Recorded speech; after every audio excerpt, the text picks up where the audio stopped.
Hello friends, இன்றைக்கி ரொம்பவும் டேஸ்டியான hotel style chana masala recipe எப்படி செய்யலான்னு பார்க்கலாம் வாங்க.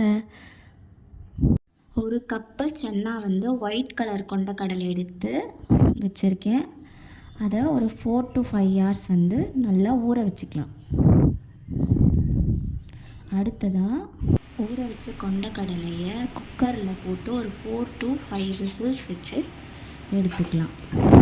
இப்போ குக்கர் ஓப்பன் பண்ணி பார்த்தா கொண்டக்கடலை நல்லா வெந்திருக்கும். இப்போ எடுத்து காட்டுறேன் பாருங்கள், என்ன அழகாக வெந்திருக்கு பாருங்கள். அடுத்ததான் மசாலா செய்ய ஆரம்பிக்கலாம். அதுக்கு ஒரு பெரிய வெங்காயம் பொடி பொடியாக நறுக்கி வச்சுருக்கேன்.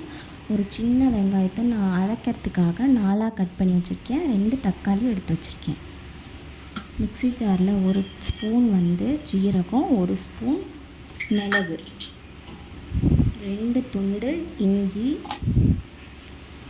6 பல் பூண்டு போட்டுக்கலாம். அடுத்தது அரைக்கிறதுக்கு எடுத்து வச்சுருந்த வெங்காயம் 1, தக்காளி 2, இதை போட்டு அரைச்சிக்கலாம்.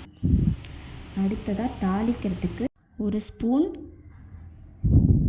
சோம்பு, 2 பிரியாணி இலை, ஒரு 2 துண்டு பட்டை, 4 கிராம்பு, ஒரு ஸ்டார் பூ, ஒரு மராட்டி முக்கு. இது எண்ணெயில் போட்டு கொஞ்சம் நேரம் நல்லா பொரியட்டும். அதுக்கு அடுத்தது நம்ம நறுக்கி எடுத்து வச்சுருக்க வெங்காயம் 1 அதில் சேர்த்துறோம். வெங்காயத்தை கொஞ்சம் நேரம் நல்லா கோல்டன் ப்ரௌன் கலர் வர வரைக்கும் நல்லா ஒரு 5 நிமிஷம் வதக்கிக்கணும்.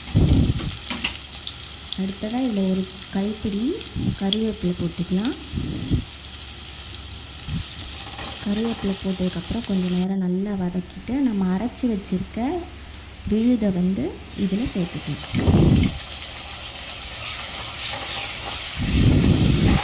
நல்லா சேர்த்து பச்சை வாசனை போகிற அளவுக்கு நல்லா வதக்கிக்கணும். இதுக்கு நம்ம இப்போ கிரேவிக்கு தேவையான அளவுக்கு உப்பை இதில் சேர்த்துக்கணும். நான் கொஞ்சமாக கல்லுப்பு எடுத்திருக்கேன். உங்கள் டேஸ்ட்டுக்கு ஏற்ற மாதிரி நீங்கள் இதில் சால்ட்டு சேர்த்துக்கோங்க. நல்லா இது பச்சை வாசனை போகிற அளவுக்கு ஒரு 5லேருந்து ஒரு 10 நிமிஷம் நல்லா வதக்கிக்கணும். அடுத்ததாக இது நல்லா எண்ணெய் பிரிஞ்சு வரும்போது நான் எடுத்து வச்சுருக்க 2 டேபிள் ஸ்பூன் சன்னா மசாலா, ஒரு ஸ்பூன் ரெட் சில்லி பவுடர், அப்புறம் கொஞ்சம் மஞ்சத்தூள், இதை சேர்த்து கொஞ்சம் நேரம் வதக்கிக்கலாம். ஒரு 5 மினிட்ஸ் நல்லா வதக்கிட்டு இருந்தோம்னாலே இது நல்ல எண்ணெய் பிரிஞ்சு வர்றதை நம்ம பார்க்கலாம். பச்சை வாசனை போய் நல்ல எண்ணெய் பிரிஞ்சு வர்றது இப்போ தெரியும். இந்த ஸ்டேஜில் நம்ம வேக வச்சு வச்சுருந்த கடலையை இதில் போட்டுக்கலாம்.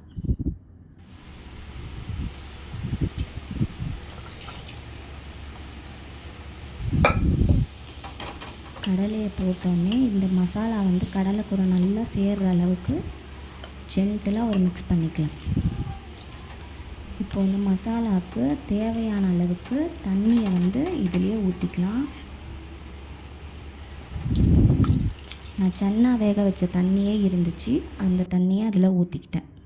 அதுவே கரெக்டாக இருக்கும். இப்போ இதை ஒரு அரை மணி நேரம் மூடி போட்டு வேக வச்சிடலாம். திறந்து பார்த்தா சன்னா மசாலா ரெடியாக இருக்கும். நல்ல சைடெல்லாம் எண்ணெய் பிரிஞ்சு வந்திருக்கு. இந்த ஸ்டேஜில் கொத்தமல்லி தழை போட்டு நம்ம சர்வ் பண்ணிடலாம். இந்த சன்னா மசாலா ஹோட்டலில் சாப்பிட்ற அளவுக்கு ரொம்பவும் டேஸ்டியாக இருக்கும். அதோட கொண்டக்கடலையும் நல்லா டேஸ்ட்டு சூப்பராக இருக்கும். இந்த ரெசிபி உங்களுக்கு பிடிச்சிருந்ததுன்னா மறக்காமல் நம்ம சேனலை சப்ஸ்கிரைப் பண்ணுங்கள், லைக் பண்ணுங்கள், அப்புறம் ஷேர் பண்ணுங்கள். தேங்க்ஸ் ஃபார் வாட்சிங்.